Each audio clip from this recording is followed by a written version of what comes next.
can't get no rest. No, no, I've been down so long that my mind can't get no rest.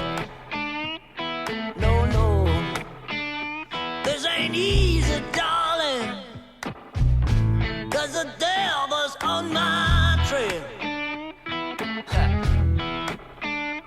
I've been running so long that my feet don't work no more. Oh yeah, I've been running so long that my feet don't work no more. Oh no, it ain't easy, darling, when the devil's on my trail. Oh yeah.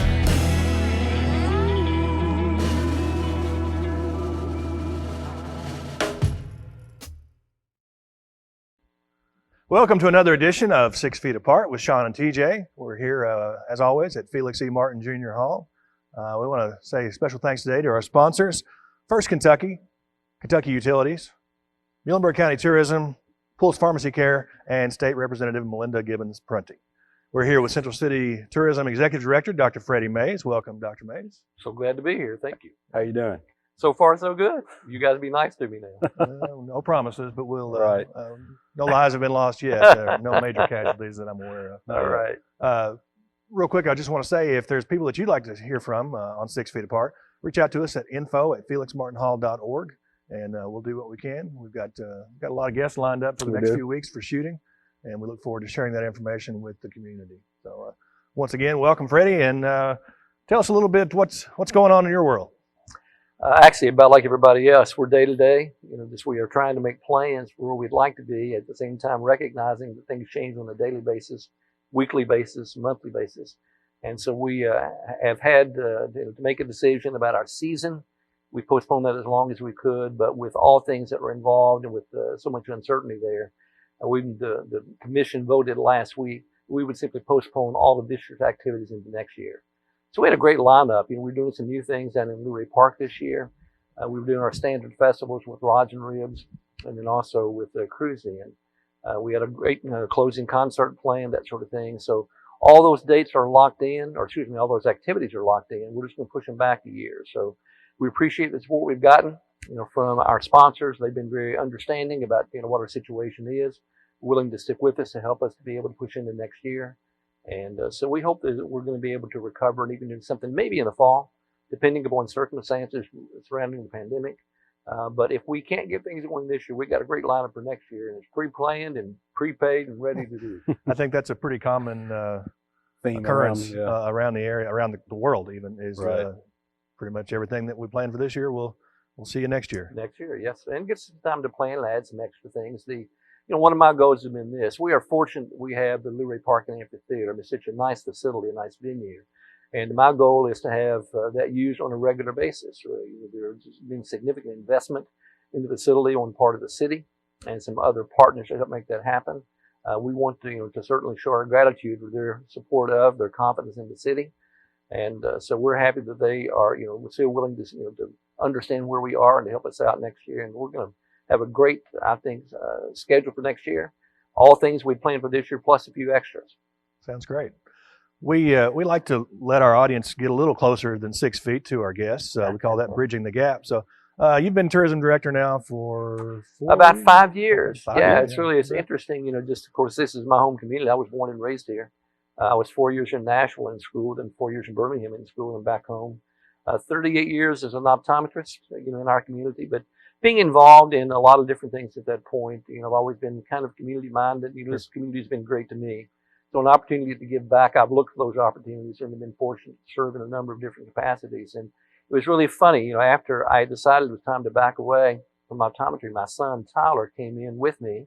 We worked together for a couple of years, and then I decided to get out of his way and let him be kind of the signal caller for the practice. But I still wanted something to do, and I was serving on the Tourism Commission at that time, and I was approached and asked if I would be interested in serving as tourism director. Carmel Ritz, the former director, had announced that she was going to be leaving, and I had no background in anything like that at all, but I had a passion for the city, and a passion for what was taking place in our community. And so I said, sure, it sounds like something I really enjoy doing. And of course, at the time, as Sean knows, the city was talking to Sean as well about that position and said, let's do it together. And so Sean and I began. We filled the role that Carmel had filled previously, and it was great working with Sean for a couple of years. And then when he had opportunities to do other things, of course, that changed as well. So I've been there, as the sole director now for the last 2 or 3 years, and then had the privilege of having Melissa Reckie, served as Zooray Park director.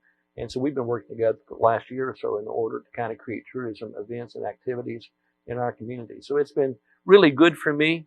I've loved the involvement. It certainly is different than what I've done in the past. At the same time, it keeps me involved with people in our community and feel like I'm making a contribution in some way. And it's fun, isn't it? It is really fun. It just, there's a different type of kind of pressure that you feel, in the tourism role compared to what I did in the eye doctoring role. But it is something that's very fulfilling. And again, it's like I'm, getting, paid or have a position to get something to do that I enjoy, have fun with. I remember having the conversation with David Ritchie, who's the chair of the Tourism Commission, and he mentioned that you were interested in it, and it was, I think both of us, you could see the light bulbs go off. It was like there's no one that seemed more connected to the city and to the county and to the area, and more passionate about promoting the area. So it was a no-brainer as far as I was concerned. Well, I really appreciate that. I mean, I'm fortunate in that having been in the eye doctor role, I saw patients all over the county and surrounding counties. So I had a fairly broad base of connections, there. I've been involved in a lot of volunteer groups, and so I had connections in the business community as well. And then I happened to have married a Greenville girl, a cheerleader in Greenville from years ago. And so with those connections through her family and other friends over, there, so there was kind of a broad base for me to be able to reach out in the community. And certainly my role is as tourism director of Central City. But my passion for the county, I've thought for some time, that with our limited resources and limited, personnel, staffing, that sort of thing, that if we're going to really do well in our community, it's going to be as a county rather than as an individual community. So for me to be in a position where I can serve the city and yet make an impact in the county as a whole has been really a lot of fun for me. Yeah, we see that here too, because you serve on our advisory council, Yes, our advisory board here at Martin Hall, and it's everybody. It's you and Greenville and the county and some myriad of people. So we've been fortunate with that. Yeah, a number of boards, and with the hospital board and the health department, and then the bank board, and then we're involved in church work and the Gideons and Lions Club, Right. and just a number of different, sort of fingers in a lot of things. It gave me an opportunity, to hear lots of viewpoints from people and get their perspectives, because all of us have unique sorts of backgrounds. We've had different, opportunities. So to be able to understand what other people have in mind, what they would like to do, that's been really a lot of fun to be able to try to blend all that together, because, none of us have all the right answers, all the right ideas. And if we can collect from a number of different people, all those different perspectives, it makes for a better outcome. Yeah, and I think your dedication to all that, I mean, and we'll get to it in a minute when we talk about the museums, when you're going to be able to open those back up. But when you get the opportunity to go down there and just look and you could spend all day in there and still not see everything that you come back another day and see something that you missed. There's been some pretty major upgrades to the facilities, the Muhlenberg County Music and History Museum, and then its new partner there as well, Kentucky Motorsports Hall of Fame. So talk a little bit about what's gone on there in the last few years. That's been a nice challenge, at the same time a great opportunity as well. Sean, as you recall, particularly, the first office that we worked in was the old water office, and the building was much smaller. Right. And it made it tough to really spread out and be like a museum. And at the same time, we had visitors coming from all over the world in order to visit that museum. The music heritage of our community is phenomenal. If any one of those people featured, had been successful, it would have been a great sort of impression for our community. But we have all of that different music talent and even a couple of movie stars. And so we had that facility that, that Carmel had actually started, from years ago. And then the city had an opportunity to purchase the old Lester Motors building, which was much, much larger, and gave us a chance to spread out and really set up displays that looked like a museum. It's legitimate in terms of what you have there. It's beautiful. So suddenly we can have more displays and more in those displays. So we first, of course, worked on the front half of the building, which gave us the music museum. So you feature the Everly Brothers, who are worldwide in terms of their recognition of the contribution to music, and still are celebrated all the time. Mm-hmm. So we have the Everly Brothers. You've got Merle Travis, and not just his singing and his playing, but his guitar style that's known all over the world. He took that out of the county and made thumb picking a style that's recognized by guitarists worldwide, which is really neat. You can throw John Prine in the mix, and although John Prine did not live here, his parents were both born and raised here, and John Prine made this kind of a second home. And for us to be able to claim John Prine and have his display there is phenomenal. And then finally, Jim Walker, and he's kind of a lost treasure. People don't, people in the classic music don't get the kind of worldwide recognition that other artists get. But Jim Walker in his field is as big as there is. I mean, here's a guy that set first chair in the Pittsburgh Philharmonic, first chair at Los Angeles Philharmonic, formed a jazz group that performed all over the world, performed on The Tonight Show on 3 or 4 different occasions, performed at the Academy Awards on stage with Paul McCartney, then connects to the to the movie industry, and he's been a part of over 750 movies in Hollywood playing background music, studio type music. Probably the most recognizable piece that he did in the movie industry was the last Titanic with Leonardo DiCaprio. That flute solo that played throughout that movie is our Jim Walker playing that. Yeah. And he now is faculty at USC. He does adjunct, classes all over the world. So incredible. So the music has been great. We've been able to display those. And then a couple of movie stars that made great names for themselves have Lord County ties as well. Warren Oates. It amazed me whenever we were doing the Mac Minutes and I saw that and I got to looking at Warren Oates. I'm like, oh my gosh, I couldn't not believe he was from this community. Over 100 movie credits for him, and he had starring roles in many big movies. And the first one that I remember him was in The Heat of the Night. Yeah. And he was the sheriff in The Heat of the Night. He played in Return of the Seven. He played in Dillinger. But the most recognizable, or the latest piece, was Stripes with Bill Murray. He played Sergeant Hulka, in that. But lots and lots of movie credits for him. And then James Best. James Best, people don't know his name until you mention Roscoe P. Coltrane. Yeah. All of a sudden, it's like, whoa, Dukes of Hazzard, he's from Middleburg County as well. And really neat. So to have all that to talk about has been really a lot of fun for us. So we developed that part of the museum. And again, we now have we've had visitors from 48 of the 50 states plus DC, and actually 15 countries all around the world have had people to come to our museum in order to be able to, to share in our music history. Now, roll back about a year or so ago, and suddenly there's an opportunity for us, to be hosted to the Kentucky Motorsports Hall of Fame and Museum. And so that has added another dimension, another type of visitor, another class of visitor to our museums. And so that building, Lester's Motor Company down there, has come full circle because now it's housing motor vehicles and automobiles of all kinds in there again. That was really neat the way it came to be. When the opportunity arose, I started thinking, my goodness, we don't have the money to be able to go back and renovate the back part of that building to make it a museum. But when the principal people that were involved, when they came and looked at it, they said, this is just what we want. They wanted it to look like what these guys would have been working on their cars in. Yeah, the garage still look like a garage. So it still does. It was perfect. And so we ended up making a few adjustments and a few dollars, and between what the city did and we did, we were able to make it a legitimate motorsports museum. So the range in there is incredible. There are soapbox derby cars in there. There are funny cars in there. There are cars that race dirt tracks, as well as cars that race on the NASCAR raceways. There are cars that race on the salt flats, and also at the Indy. While there's local people featured in there, it is the Kentucky. That's correct. It is statewide, correct? Kentucky Motorsports Hall of Fame. So you have people like Owensboro had great history with that. By the time you have the Waltrips and the Greens and Jeremy Mayfield, there's some significant history there. We hope to be able to expand and do some motorcycle, types of displays with Mickey Hayden, known all over the world. Yeah. And then with our locals, Clarence Brewer, having a NASCAR race team in our community with Bruco Motorsports, phenomenal. Yeah. And then you add to that Lynn Ellison and what he's accomplished in drag racing, being world champion. We have, display there for him as well. So, both museums are legitimate, visitor friendly museums with all the music that there is, with a couple of movie stars like we have, and now you throw motorsports in. So you can truly spend some time in our museum and have a great day experience. And both are free. Both are free. Yeah. Donations are accepted, of course, but absolutely. Both are free. And what are the plans for as far as opening back up? And We closed, of course, when all the pandemic thing is hit. And although museums across Kentucky could officially have opened this last Monday, we chose to wait a couple of weeks to make sure there's not anything that looks like a surge in the area from as things are opening up. So the official reopen date is June 29.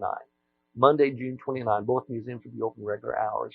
We are 9 to 4 daily, and then we're open one Saturday per month. The first Saturday in each month will be open from 9 until 2. On those Saturdays. But yeah, we'd love to see people come out and enjoy the museums. It's interesting. Certainly we get museums from the area, from the city, from the county. But most of our visitors are actually from, out of county, out of state. Mm-hmm. And so that's been neat. And we've had a lot of people to support us along the way as well. I think my favorite piece in there is the working jukebox. Oh, the jukebox. I love that. I love that piece. Well, when the idea about the museum came to be, that was one of Carmel's brainchilds, and she had actually gotten online and found reconditioned jukeboxes, and that was purchased from a gentleman in Brooklyn. And I think they loaded it and brought it down and installed it, and it's been a great piece for us to have in the office.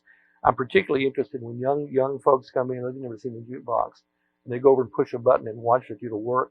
Yeah. It's nice to see, kind of the reaction that they have. And it's full of local music. Yes, it is. I mean, the brothers are in there. John Prine is in there. Merle Travis is in there. And some people in our community will remember Dave Rich. Dave Rich was probably our first musician in Nashville and had a very promising career, and actually backed away from music in order to be an evangelist and spent most of his adult life as an evangelist in Texas. But we have some of Dave Rich's music. His brother, Spider Rich, was a great guitarist, and we have things for him in there as well. And that didn't even mention the people in our community that were part of Grand Ole Opry that don't have the name recognition of these other folks.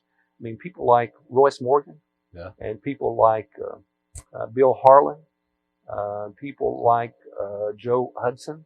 Those folks, they are recognized in the national music scene, and so we have things about them in the museum as well. If you have not had a chance to go by, certainly encourage you to do so. Opening up again on June 29th. Okay, and regular hours will be 9 to 4? 9 to 4. Yes, and the first Saturday of the month? 9 to 2. Yes, 9 to 2. Now, that first Saturday of July is July the 4th. July the 4th. They haven't fully made that decision yet. My thinking is that probably we will not be open on the 4th. We'll announce that for sure later. I mean, at this point, it's yes. But as I've talked to the people that actually help us in the Motorsports Museum, they're not convinced that that's going to be a good day to be open in terms of traffic and people wanting to visit.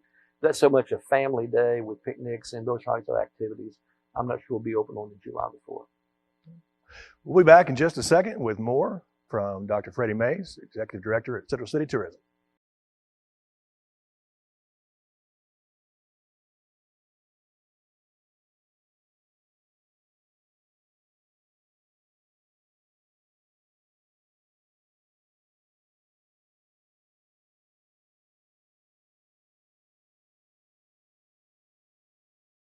Welcome back to 6 Feet Apart with Sean and TJ. Thanks again to our sponsors for today's episode. First Kentucky, KU, Muhlenberg County Tourism, Pools Pharmacy Care, and State Representative Melinda Gibbons-Prunty. Talking again with Dr. Freddie Mays, Executive Director at Central City Tourism. And we talked about the museum and getting ready to open back up on June 29th.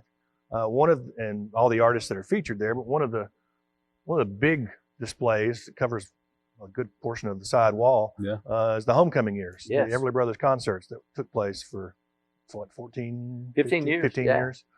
Amazing what that grew to be and how it all started. And I was involved early on as a volunteer. I was not actually part of the organization for that, but learned about it as time went on, and then certainly since I've been director. But it turns out that the city police force is looking to upgrade car radios, and that was being talked about, and certainly with needing to be funded and that sort of thing. And the brothers, although they didn't live, much of their life here, they stayed connected in our community. There are Everlys all over the place, lots and lots of first and second cousins and that sort of thing.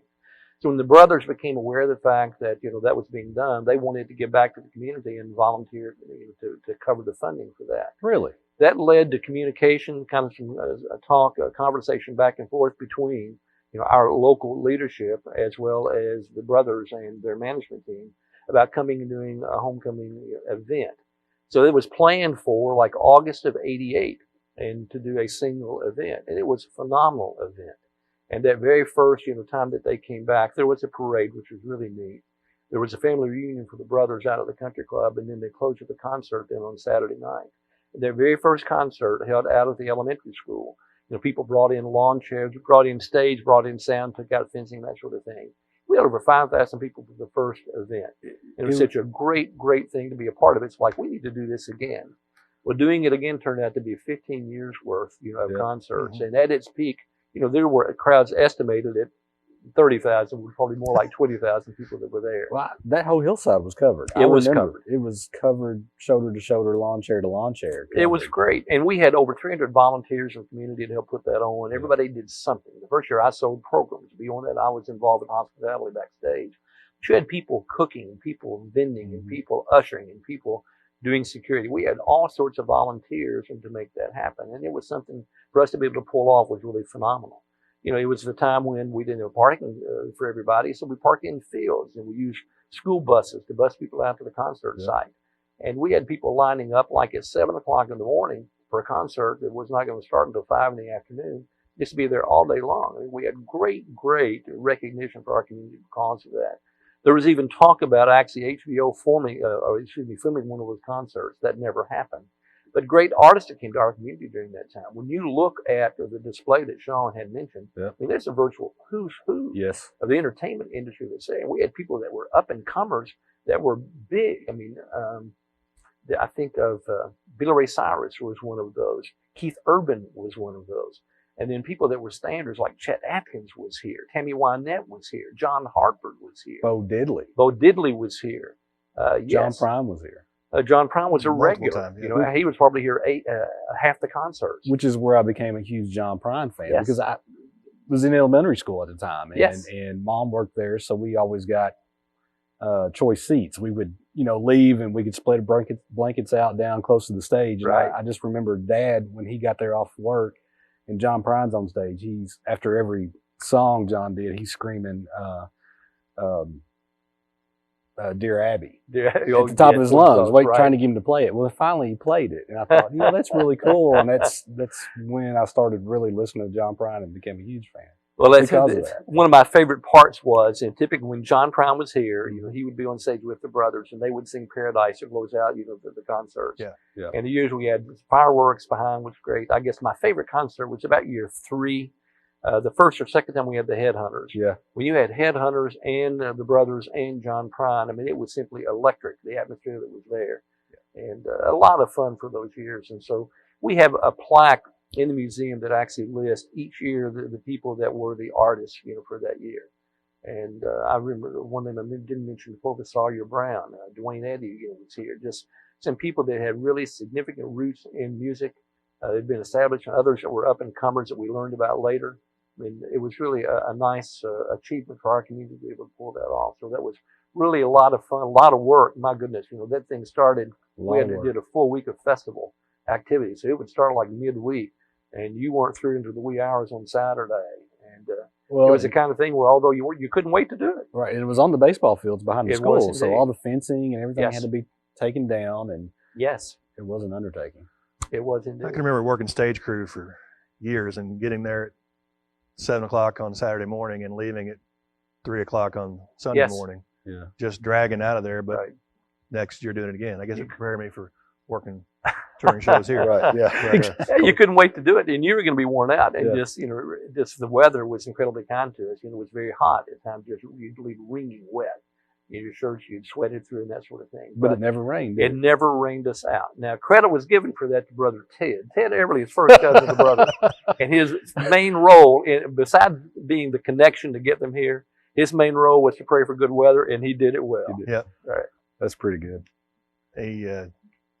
It's amazing when you think about it. 15 years and not a single rain. Yeah. Yes. So. Right. Really good. So that was fun. I mean, we knew it had to come to an end at some point. The brothers at some point, were simply going to back away. But, during all those 15 years, I think except for 1 or 2 years, they either performed or hosted or both. And it was always a highlight to have those guys, here. Just incredible to think about. We were elbow to elbow with people that were legends in the music industry. And so many people patterned their music after the brothers. I mean, the Beatles, Simon and Garfunkel, Right. um, Beach Boys, and those people, they tried, to mimic what the brothers had done with their looks, with their harmonies, with their approach. And I mean, in the rock and roll field, they're legends. And we mentioned again with Merle Travis, I mean, in guitar playing, that arena, he's a legend. And John Prine in the Americana field with folk art, he's a legend. Jim Walker's a legend in classical and jazz flute. Just incredible, that all of that has origin here in Montgomery County. You go one county away and you got Bill Monroe, the father of bluegrass. So our area is rich with music heritage, and it's great for people to be able to come and share that with us. If people come to the museum, you can sort of give them the idea about the area if they want to reach out even further and explore things, and reach out into Drakesboro and Home of the Legends, and different things like that. We do, and I'm glad you mentioned that. Home of the Legends. I mean, probably the core of the music at that point was around that area. I mean, with Merle Travis was that area. John Prine would have been that area. Ike Everly, the brothers, they lived in Central City, actually just on the outskirts of Central City in Browning. But all of that, Drexel was kind of the hub there. And so that Legends fountain and displays, those things with Mose Rager. In fact, I didn't mention Mose Rager before, but Mose Rager, his name in Nashville, it was sacred. My goodness, everybody had a high regard for his ability to play guitar, and he was tight with Chet Atkins and Merle Travis both. And so that is up there. Then I mentioned Ohio County already with Bill Monroe. Then you go to Owensboro and you have the International Bluegrass Museum, over there. So our area. Well, you could definitely spend a day or two exploring the musical heritage of this region. So we encourage people to do that as things open back up, and look forward to seeing you.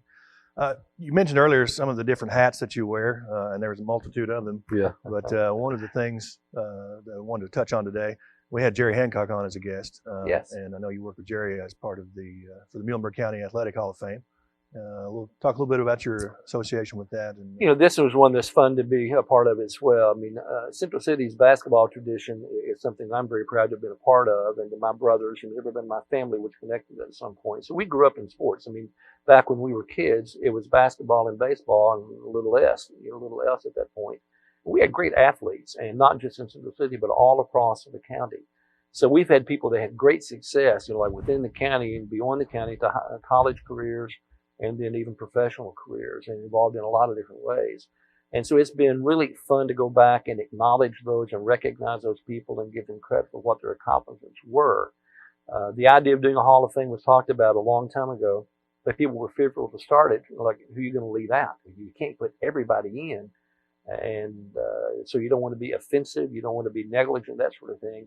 But we had to start this at some point. Right. So I admire the people that said, we're going to do this, and we know we're going to take, probably get some criticism along the way, but if we don't start it, it'll never get started. And so we've had 3 really good years of recognizing people that had great accomplishments into the athletic side of Muhlenberg County. And so each year we're inducting new classes. And again, we've inducted 3 classes, I think. Is it 3 or 4? 3 classes maybe already. And there is, we generally do that in the fall. Is when we do. There have been 4 classes inducted now that I think about it. But we've had people that have had success, certainly in basketball and baseball, but beyond that, we've had people that have success in golf, to have success in tennis, to have success in swimming, to have success in track and field. I mean, they've accomplished a lot. We've had people to have success beyond what they did here. Tommy Eaves, in terms of his refereeing career, that sort of thing. I think about the gentleman that we inducted last year that was tied to horse racing. Right. We had a gentleman that was very much influential at Georgia Tech. The stadium, the basketball arena, was named after him. So we've had people that had really great. And who careers. knew that? I mean, nobody. Who knew? Nobody. Knew. Mark Bowers. Mark Bowers. Yeah, we were talking exactly about Mr. what, Mustang. Hancock said. So. But I was shocked.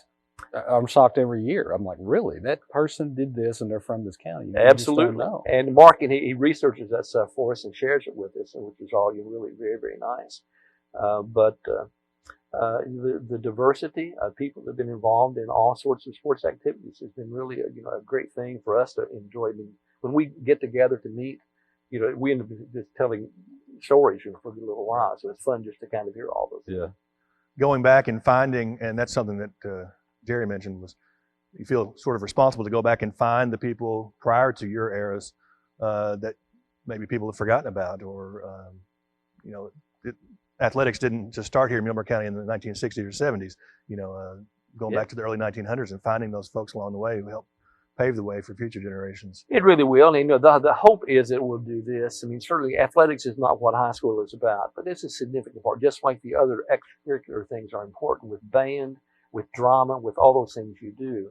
And so for our kids these days that are in school to be able to see that folks have made careers, you know, out of things that started here in the county might encourage them. There's opportunity out there. Mm-hmm. So whether it's as an athlete or whether it's as a musician or whether it's as a, you know, in academics, whatever the case may be, we've had people to excel in the business world came out of our community as well. So to acknowledge that, it should encourage, you know, our students today that just because we live in Kentucky, which is rather rural, and in Middleburg County, which is even more rural than that, it doesn't mean that you can't make an impact in terms of some significant, you know, event, some significant field all over the world. I mean, these guys can reach out and do anything that they want to do. There's a lot of opportunity around, and it all started right here in Middleburg County. As we said in an earlier episode with Mr. Hancock, we encourage you when you're here at the school for different events and for games and things, when you get a chance to check out the plaques on the wall and read up a little bit on the history of the people we've talked about, and to check out the banners inside the gymnasium as well. So, well, Freddie, we appreciate you coming in today and spending some time with us. Anything that you want to leave the folks with? Any info that you may have left out? No, the only thing I would say is this. Certainly I appreciate you guys, and I appreciate the Martin Foundation and Martin Hall.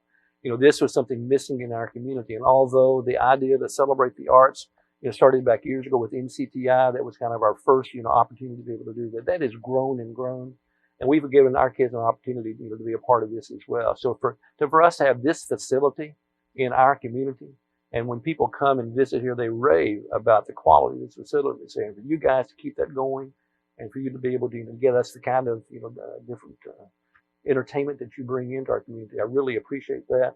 It's a nice star in our crown, you know, just or feather in our cap, I guess I should say, a feather in our cap for us to be able to claim, you know, this type of facility and this type of activity in our community that adds to everything that we do. You know, we're a product of our experiences, and the more experiences we can share with people in our community, I think the better off we'll be. I mean, just all of us have different interests and different things. And so when you think about it now, by the time you have this, by the time you have the museums, by the time you have the concerts and the festivals and all those kind of things, you know, we give people a reason, you know, to not only stay here, but a reason to move here, reason to visit here, a reason to invest in our community, to come back and start a business and that sort of thing. So all that ties to the fabric of our community. And I appreciate you guys and what you do and what the people in front or before you did in order to give us this kind of facility to add to all the other things that we have. And we appreciate that very much. Very well said. And we're certainly appreciative of getting the chance to do that. Absolutely. You know, getting a chance to work here with the students that maybe someday will be featured in the Music and History Museum there. That would be great. So. We've got room to expand. Absolutely. Yeah. We'll just we'll knock down some walls and we'll put in a new wing for the class of 2000 and something. Sounds great. So, well, thanks again for being here, and thanks to you, our viewers at home, for spending part of your day with us, 6 feet apart. Woo! All right. Well, I've been down so long that my mind can't get no rest.